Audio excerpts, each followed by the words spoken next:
Well, good morning, Bob. Good morning, Bill. We're talking this morning about a lot of economic news this last week. What do you think is going to happen?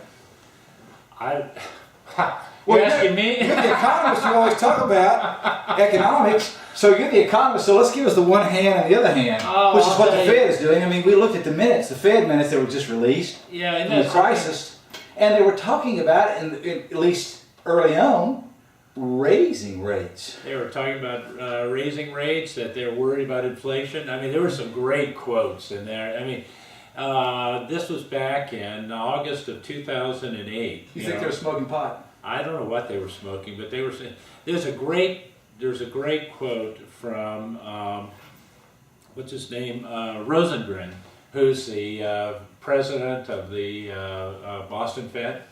And, he was saying that, well, he thought we were already in recession. Everybody had been talking about how the economy is starting to turn around and it's going to be good and we're not going to go into recession. They didn't think subprime was a big deal at first. James Ballard said systematic risk is essentially going to zero.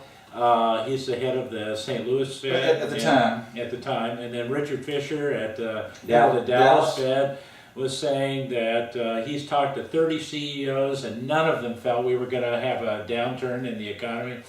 And then so basically, they didn't know. They had no clue. Eric Rosengren said, well, he thought we probably were already in recession.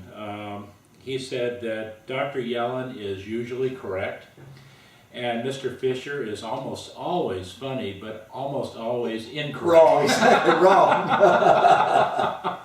So I thought that was good, but it was... But she didn't think it was that serious either at first. She was up and down. She was very concerned, and then she started convincing herself that it wasn't going to be quite as bad as she had worried, and then very quickly she flipped again. She changed it, so it was going way down. Her forecasts were that it was going to be really bad. Timothy Geithner, he was in early 2008 talking about how everything was turning around, that we were going to have a good, strong economy. Maybe not as good as they had hoped. And at the time, he was president of the New York Fed. Right. And then became Treasury Secretary. Exactly, yeah. And, but he, most of them simply were not seeing what was coming along. It's a good thing they're not doctors, because if they were medical doctors, because if they were, they would have killed the patient, unless they made a change in the diagnosis and treatment very quickly. Well, they came real close to killing the president. They the patient, right? Yeah. They did. And yeah, that was tough times, and they missed it pretty badly. However, once they all got on board as to the direction things were going, yeah, then they moved quickly. And even Fisher, at one point, said after things turned down, he says, there have only been 2 times in history that I agree with Dr. Yellen, and this is one of them. I wonder when the other time was.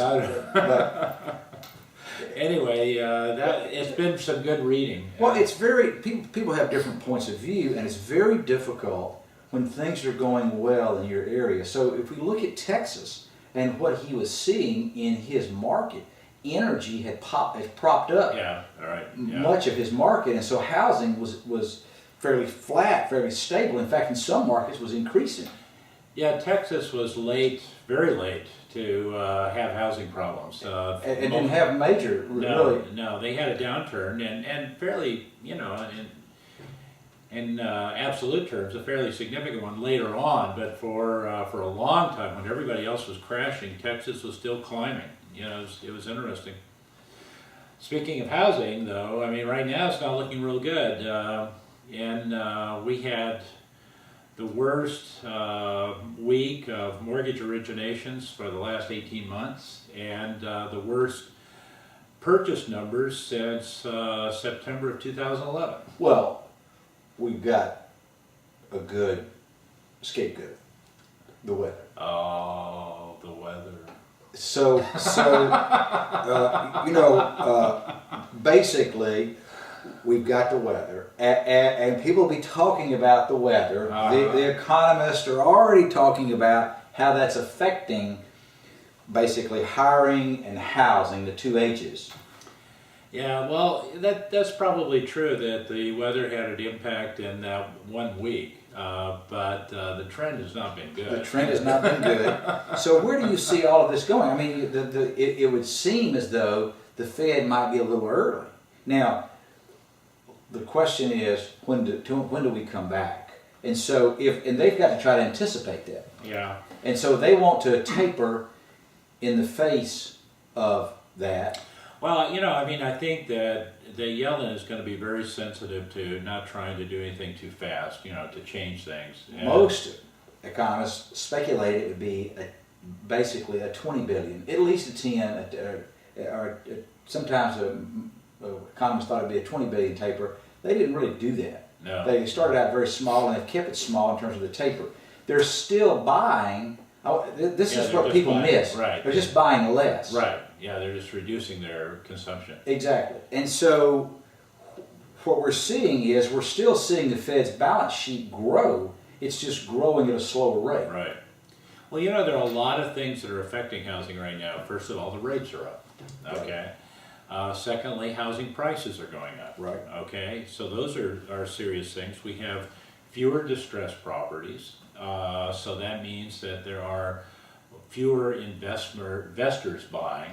Well, we have fewer distressed properties that have not cleared. Right. So there are distressed properties that were sold to investors, but not the ultimate homeowner. They've got renters in them. And those people are not anxious to get rid of those rental properties right now. They're waiting for the prices to come way up. Right. They're making a nice cash-on-cash return. And they're so, rented. And so they're not putting anything on the market right now.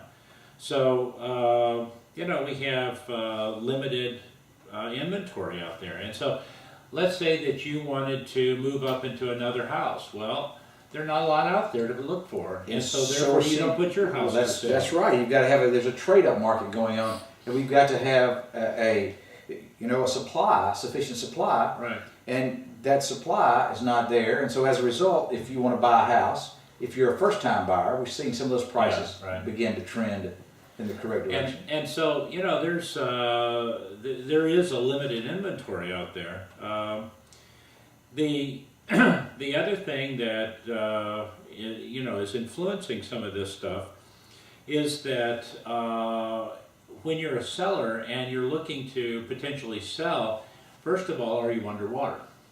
Okay, if you're underwater, you've got to wait for the prices to get up to the point that you can at least clear your. If you want to know what being underwater feels like, just go swimming. Exactly. And you'll know that you run out of air quickly. Yeah, and then the other thing is that if you're a seller and you're hearing that prices are starting to trend back up, you may say, well, maybe I'll wait a little bit longer and see how much they're going to go up. You know. If things are going up, the question is, when do you get out? Exactly. Yeah. And if you're a seller, and if you're a buyer, maybe this is a false increase. They may turn around and come back down. Right. So, you know, there are a lot of factors right now that basically undermine the fact that there's still a lot of uncertainty in the housing market. You know, another thing I've been reading about, which I hadn't really thought about, is that for builders... You hadn't thought about it? I haven't thought about it. I'm amazed. But I am thinking about it now. And that is that for a lot of the home builders, there's a shortage of land. There is. It's zoned and approved and developable. And so all that prep work that goes into having homes, land to build on, hasn't been done for several years, and so there's a shortage now. That infrastructure's not there. Exactly. And that takes a while. It does.